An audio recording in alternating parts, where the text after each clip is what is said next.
A Story About Ping, read by Matt. Once upon a time there was a beautiful young duck named Ping. Ping lived with his mother and his father and 2 sisters and 3 brothers and 11 aunts and 7 uncles and 42 cousins. Their home was a boat with 2 wise eyes on the Yangtze River. Each morning, as the sun rose from the east, Ping and his mother and his father and sisters and brothers and aunts and uncles and 42 cousins all marched one by one down a little bridge to the shore of the Yangtze River. All day they would hunt for snails and little fishes and other pleasant things to eat. But in the evening, as the sun set in the west, la la la la la la lay, would call the master of the boat. Quickly, Ping and all his mini family would come scurrying. Quickly they would march one by one up and over the little bridge and on to the wise-eyed boat, which was their home on the Yangtze River. Ping was always careful, very, very careful, not to be the last. The last duck to cross the bridge always got a spank on the back. But one afternoon, as the shadows grew long, Ping did not hear the call. At that moment, Ping was wrong side up, trying to catch a little fish. By the time Ping was right side up, his mother and his father and his aunts were all marching one by one up over the bridge. By the time Ping neared the shore, his uncles and his cousins were marching over, and by the time Ping reached the shore, the last of his 42 cousins had crossed the bridge. Ping knew he would be the last, the very last duck if he crossed the bridge. Ping did not want to be spanked, so he hid. Ping hid behind the grasses, and the dark came, and the pale moon shone in the sky. Ping watched the wise-eyed boat sail away down the Yangtze River. All night long, Ping slept near the grasses on the bank of the river with his head tucked under his wing, and when the sun rose from the east, Ping found that he was all alone on the Yangtze River. There was no father or mother, no sisters or brothers, no aunts or uncles, and no 42 cousins to go fishing with Ping. So Ping started out to find them, swimming down the yellow waters of the Yangtze River. As the sun rose higher in the sky, boats came, big boats and little boats, fishing boats and beggars' boats, houseboats and raft boats. All these boats had eyes to see with, but nowhere could Ping see the wise-eyed boat, which was his home.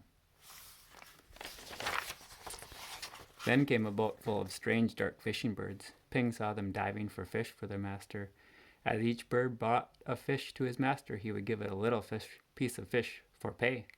Closer and closer swooped the fishing birds near Ping. Now Ping could see shining rings around their necks.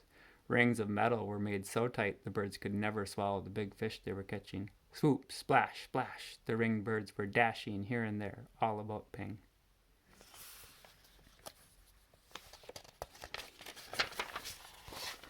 So down he ducked and swam under the yellow water of the Yangtze River.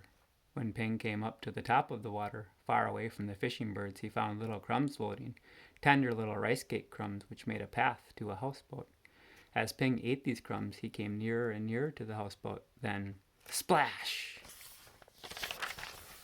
There in the water was a boy, a little boy with a barrel on his back, which was tied to a rope from the boat, just as all boat boys on the Yangtze River are tied to their boats.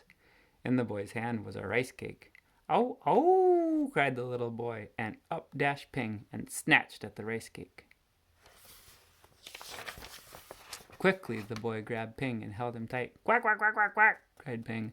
"Oh, oh!" cried the little boy. Ping and the boy made such a splashing noise that the boy's father came running, and the boy's mother came running, and the boy's sister and brother came running. They all looked over the edge of the boat at Ping and the boy splashing in the water of the Yangtze River. Then the boy's father and mother pulled at the rope which was tied to the barrel on the little boy's back. They pulled, and up came Ping and the boy onto the houseboat.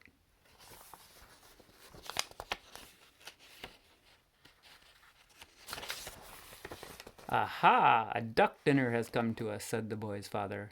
"I will cook him with rice at sunset tonight," said the boy's mother.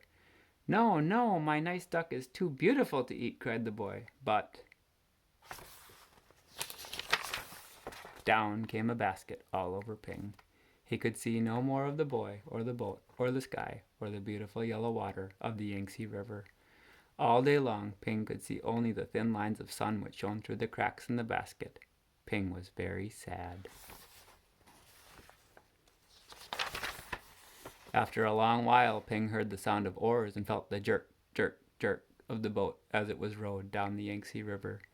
Soon, the lines of sunshine which came through the cracks of the basket turned rose color. Ping knew the sun was setting in the west. Ping heard footsteps coming near to him. The basket was quickly lifted, and the little boy's hands were holding Ping. Quickly, quietly, the boy dropped Ping over the side of the boat. Ping slipped into the water, the beautiful yellow water of the Yangtze River. Then Ping heard this call, "La la la la la la lay!" Ping looked, and there, near the bank of the river, was the wise-eyed boat, which was Ping's home. Ping saw his mother and his father and his aunts all marching, one by one, up over the little bridge. Swiftly, Ping turned and swam, paddling toward the shore. Now Ping could see his uncles marching one by one. Paddle, paddle, Ping hurried toward the shore. Ping saw his cousins marching one by one. Paddle, paddle, Ping neared the shore. But as Ping reached the shore, the last of Ping's 42 cousins marched over the bridge, and Ping knew that he was late again. But up marched Ping, up over the little bridge. Spank came the spank on Ping's back. Then at last Ping was home with his mother and his father and 2 sisters and 3 brothers and 11 aunts and 7 uncles and 42 cousins. Home again on the wise-eyed boat on the Yangtze River.